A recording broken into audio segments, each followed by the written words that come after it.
So kat ini saya ada satu website yang diminta untuk kita semak. So anda boleh tengoklah kat website ni. Yang pertama sekali kita tengok dia target Malaysia dengan USA saja, user dia.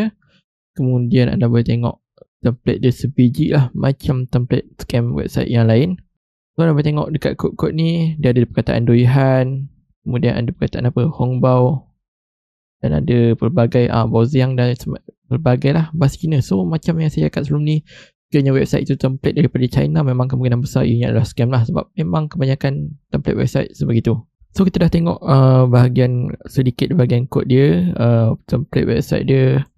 So ini adalah contoh satu asset yang ada dalam website tu. Kemudian kita tengok with dia punya details. So domain team baru saja dibeli pada 20/5/2025, sekitar dalam 6 bulan lepas, 5 bulan lepas.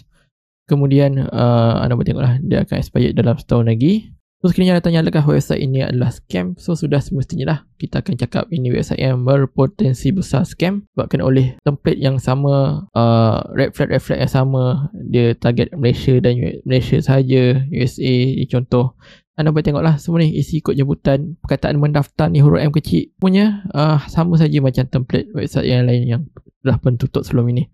Mungkin saja diharap elakkanlah daripada terkena scam lagi dengan program-program seperti ini. Itu saja, sekian, terima kasih.